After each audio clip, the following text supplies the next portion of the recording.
जय माँ इंद्राक्षी, जय अम्बे। इंद्राक्षी धाम में दर्शकों आप सभी का हम हार्दिक स्वागत करते हैं। आज के दिन जिन जातकों का जन्म दिवस है, मैरिज एनिवर्सरी, उन सभी को हमारी तरफ से बहुत बहुत शुभकामनाएं।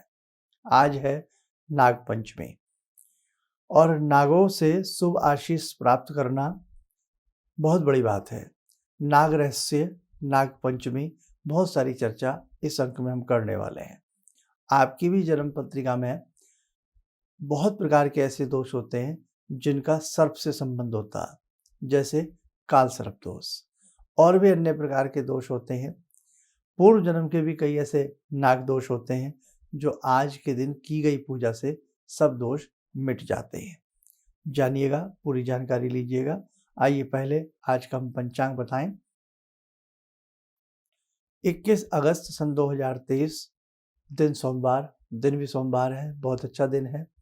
भगवान शिव की हम सब पूजा करते हैं, शिवलिंग की पूजा करते हैं, उसमें नाग की पूजा भी होती है।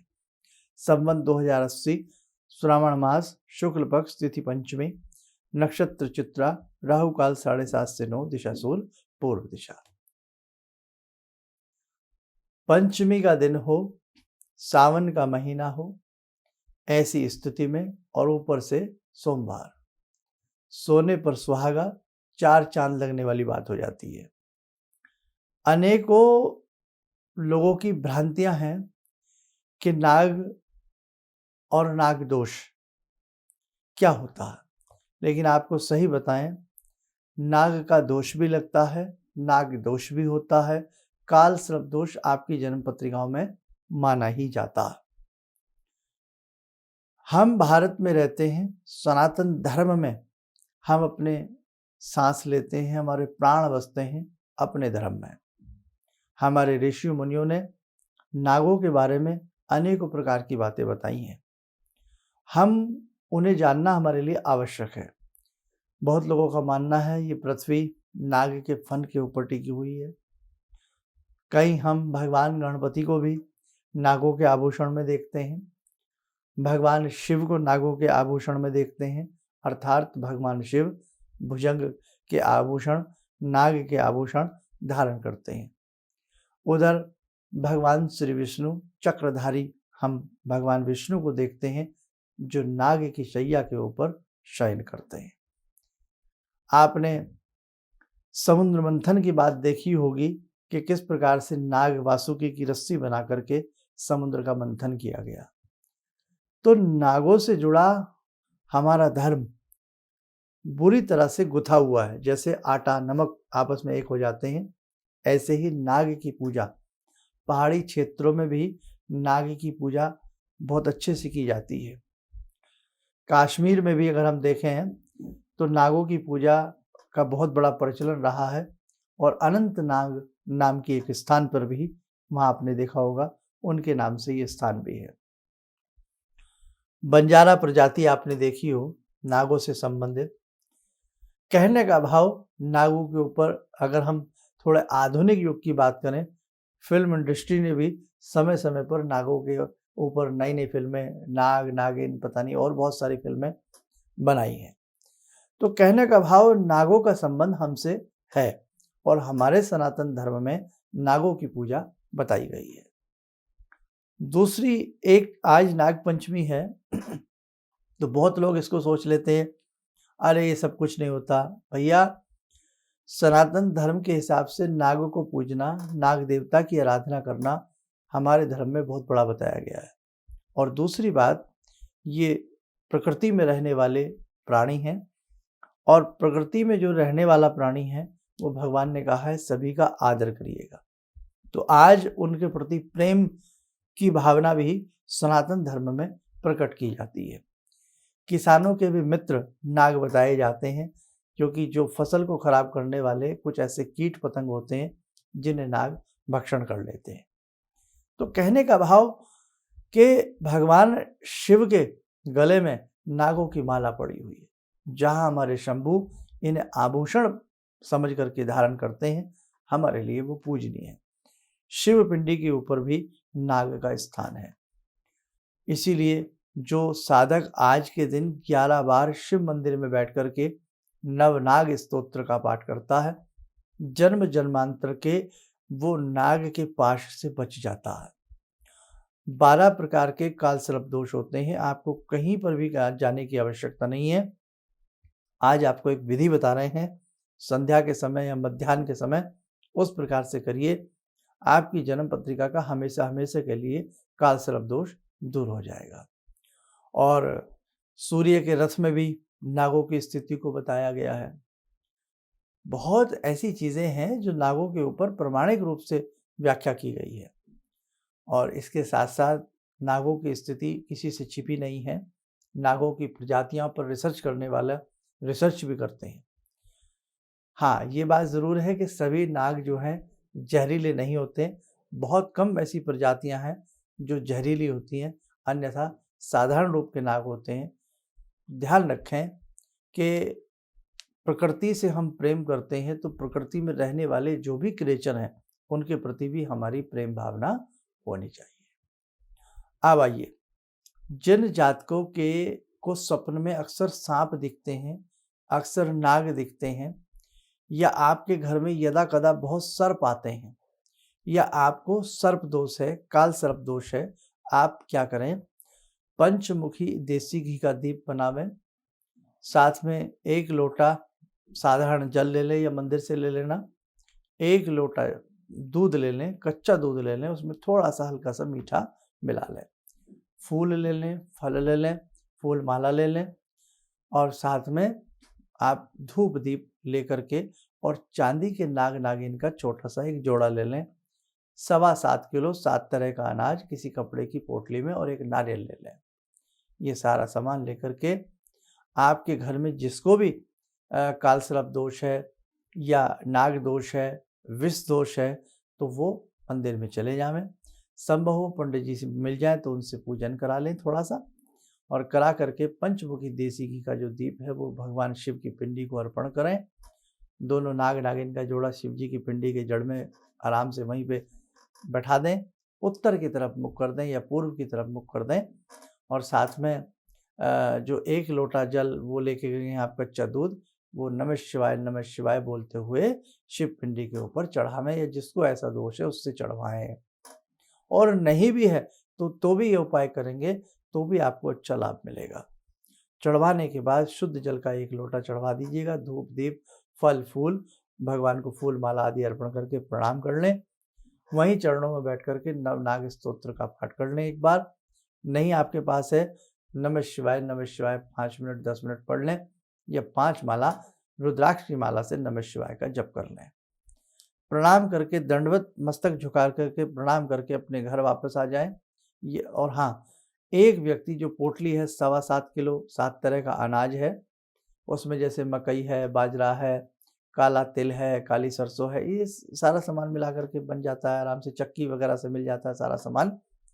और वो नाग नागिन का जोड़ा उसी में रख दें, 7 प्रकार के अनाज में, वो नारियल उसमें रख के पोटली बना दें। कुछ सिक्के 1-2 रुपए वाले सिक्के हों वो उसमें आप रख दें, 7 सिक्के रख दें तो बहुत अच्छी बात है। जल प्रवाह कर दीजिएगा। ये उपाय सूर्य छिपने से पहले करना है, आप लोग नोट कर लेना। पूरे परिवार के नाम से भी ये उपाय एक बार किया जा सकता है, केवल एक बार। और जैसे आप दूध चढ़ाएंगे ना, तो थोड़ा सा दूध जो शिवलिंग के ऊपर नाग बने होते हैं ना, उनके ऊपर से भी थोड़ा सा आप लोग चढ़ा देना। उसके बाद शुद्ध जल चढ़ा देना, प्रणाम कर लेना। ऐसे ही आज के दिन जो अपने घर में बैठ करके नमः शिवाय की 11, 21, 31 माला करता है, उसका भी सर्प दोष दूर होता है। राजस्थान में और ऐसी बहुत परंपराएं हैं जहां एक पाटे के ऊपर मूंज की रस्सी में 7 गांठें बांध करके उसे काला रंग का बना करके रंग से रंग करके चौकी पर रखा जाता है। भीगी हुई चने की दाल आदि फल फूल आदि चढ़ा करके नाग की पूजा की जाती है। पहाड़ी आंचल में भी जहाँ पर भी नागों का स्थान है, नागों की पूजाएं हैं, वो की जाती हैं। नागों का वैसे तो सही स्थान माना जाता है पाताल लोक। पाताल लोक में वही नागलोक माना जाता है। और एक चीज़ और आपको बता देते हैं, कहीं आसपास बांबी हो, बांबी जिसमें सांप रहते हैं, तो आज के दिन सांप की बांबी की जो मिट्टी होती है वो घर लाई जाती है, और उस मिट्टी में चना या गेहूं उगाया जाता है। समृद्धि आदि के लिए। लेकिन सांप की जो बाम्बी की मिट्टी है भैया हिसाब से लाना, उसमें हाथ मत डाल देना। कभी आप शर्मा जी से कहो हमें तो दिक्कत हो गई, हिसाब से। कहीं कहीं शहरों में तो ये चीज़ें मिलती नहीं है, देहातों में, ग्रामीण आंचल में या कहीं सड़क के किनारे सांप की बाम्बी दिख जाती हैं। थोड़ी सी मिट्टी, एक और रामबाण उपाय बता रहा हूँ इसी का। थोड़ी सी मिट्टी, सांप की मिट्टी ला करके उसमें 2 पीली कोड़ी रख करके पीले कपड़े में बांध करके अपने घर की चौखट पर, मुख्य दरवाजे पर बांधने से भी अनेकों प्रकार की अलाएं बलाएं, कुबलाएं दूर होती हैं। नज़र दोष, बंधन दोष आदि दूर होते हैं। लेकिन कार्य आज के दिन का ही है। हाँ, एक चीज़ जरूर है कि कोई भी काम शुद्धता से, मन से किया जाएगा तो आपको विशेष लाभ मिलेगा। अब लास्ट और अंतिम उपाय, अपने घर में ही कहीं दीवार पर, भित्ति पर नाग जैसी आकृति किसी कागज पर बना करके चिपका दीजिए उत्तर दिशा में, और एक चौकी में थोड़ा फल फूल रख दीजिएगा, थोड़ा सा दूध रख दीजिएगा हल्का सा। हालांकि ये भी बड़ी भ्रांति है कि सांप दूध पीते हैं, नहीं पीते हैं। लेकिन देखो भैया, कई बार हमने एक चीज़ तो स्वयं देखी है। हम ये नहीं कह रहे कि जो कटोरी में आप दूध रखते हैं उसे सर्प पीते हैं, नहीं पीते हैं, उस विवाद में हम नहीं पड़ना चाहते। लेकिन हमने सर्प को गाय के दोनों पिछले पैर सर्प फंदा लगा करके लगा देता था और गाय के थनों से दूध पीते हमने देखा है। हमारे मित्र के यहाँ, बहुत पुरानी बात है, तो कई बार ऐसी बात सुनने में आई कि भाई गाय ने दूध नहीं दिया, क्या बात क्या बात। तो फिर देखा गया, वो चीज़ हमने भी अपनी आँख से देखी है। बाग था, खेत था, उसमें गाय बंधी रहती थी, तो स्वयं हमने इस चीज़ को, हम साक्षी हैं, तो हमने बाकायदा देखा है उस चीज़ को दूध पीते हुए। तो ऐसा होता है। बाकी भाई सभी सर्प ऐसे भी हो सकते हैं कि जो सभी दूध ना पीते हों, लेकिन दूध पीने वाले सर्प भी होते हैं। और दूसरी बात, हमारे शंभू की जो पिंडी है, शिव पिंडी के ऊपर जो सर्प विराजमान है, तो वहाँ तो दूध चढ़ता ही चढ़ता है ना। तो हम तो अपने धर्म की बात को मानेंगे ही मानेंगे। तो दीवार के ऊपर एक कागज पे सर्प जैसी आकृति बना करके आप थोड़ा सा कटोरी में दूध रख दें और थोड़ा सा फूल वूल रख करके बड़ा दीपक भी जला सकते हैं। जिनके घर में तहखाने बने हैं, ध्यान रखना, ये बेसमेंट बनी है तो ऐसी व्यवस्था वो बेसमेंट में करें। बड़ा दीपक बना दें, जैसे दीपावली की रात में जलता है, तो आपके बेसमेंट में जो भी वास्तु का दोष है वो दूर हो जाएगा। और बहुत लोगों के, आप पुराने ज़माने की बातें करें तो पहले ज़माने में जो सुना करते थे कि भाई इच्छाधारी नाग, इच्छाधारी नागिन भी होते हैं, है ना, और सब इच्छाधारी होते हैं, किसी भी रूप को वो धारण कर लेते हैं। फिल्मों में भी ऐसा बहुत, बचपन में कहीं ना कहीं जब ऐसी चीज़ें देखते होते थे देखने को मिलता था। लेकिन ऐसा भी वास्तविक है। नागमणि वाले भी होते हैं, ऐसे सर्प होते हैं जिनकी मणि बड़ी मूल्यवान मानी जाती है, तो मणिधारी सांप भी होते हैं, इच्छाधारी सांप भी होते हैं। और उसी में से एक ज़माना था कि जब पुराने लोग, अब पहले बैंक तो थे नहीं, और मुद्रा जो होती थी वो चांदी की और स्वर्ण मुद्रा हुआ करती थी।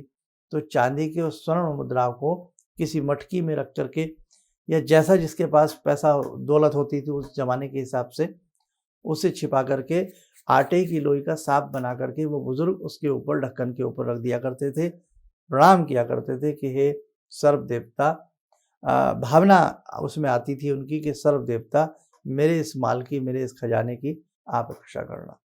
और ये भी आपने सुना हो, कहीं खजाने खोदे जाते हैं तो वहाँ पर भी सर्प दिख जाते हैं। तो बहुत सारी ऐसी चीज़ें हैं कि हम आपको बताते रहेंगे, ख़त्म नहीं होगा सब्जेक्ट। सर्पों का इतिहास और सर्पों का जुड़ाव हमारे धर्म से रहा है, और कहीं ना कहीं ये बड़ी संख्या में रहा है। सर्प पूजा, नाग पूजा होनी ही भी चाहिए। जैसे हम नगर देवता की पूजा करते हैं, क्षेत्र देवता की पूजा करते हैं, क्षेत्रपाल की पूजा करते हैं, ग्राम देवता की पूजा करते हैं, ऐसे ही नाग देवता की पूजा होती है। तो जिनके घर में बेसमेंट हो या ऐसी और बहुत सारी स्थितियां हों, नीचे खजाने हो, तहखाने हो, वहाँ पर भी आप इस प्रकार की व्यवस्था रात भर के दीपक के लिए, लेकिन तरीके से, कोई वहाँ कपड़ा वगैरह ऐसी चीज़ें ना हो, आप ध्यान रखिएगा।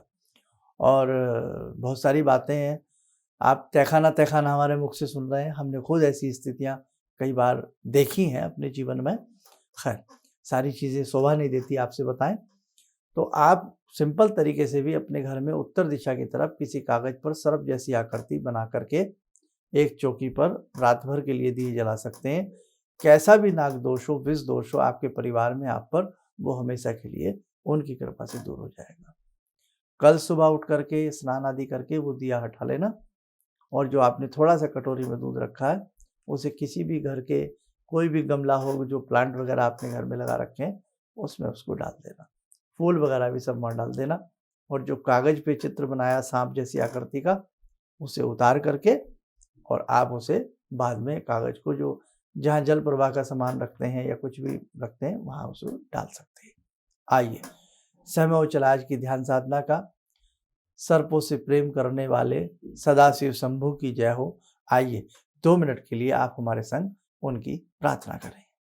ॐ आत्मा त्वं गिरिजामति सहचरा प्राणा शरीरं गृहं पूजा ते विषयोपभोगरचना निद्रा समाधिस्थिते संचारपदयो प्रदक्षिणविधेः श्रोत्राणि सर्वागिरो यद्यात् कर्म करोमि तद्दखिलं शम्भोस्तवाराधनम् चन्द्रोद्भासितशेखरे स्मर हरे गंगाधरे शंकरे सर्पे भूषितकण्ठकर्णविवरे नेत्रोत्तवे स्वानरे दन्ते त्वकृतसुन्दरां वरदरे त्रैलोक्यसारे हरे मोक्षार्तिं कुरु चित्तवृत्त्यमचलं मन्येस्तु किं कर्म वे वन्दे देव उमापतिं सुरगुरुं वन्दे जगत्कारणं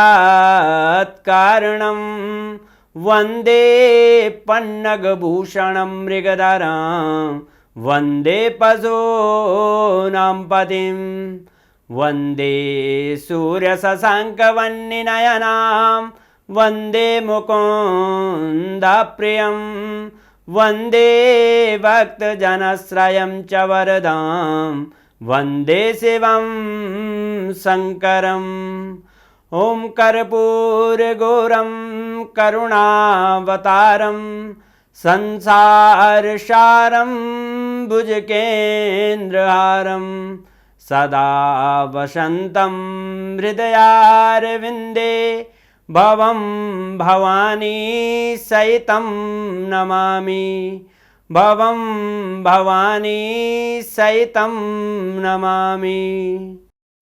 कवच बना लें, ध्यान करें, सदाशिव शंभू की कृपा हम सबके ऊपर बरस रही है।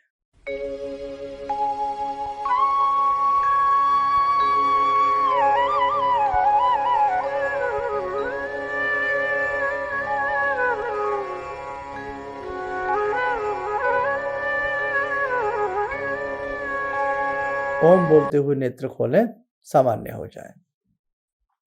बहुत सारी चीजें हैं, बहुत सारे तीज त्योहार आने वाले समय में आ रहे हैं।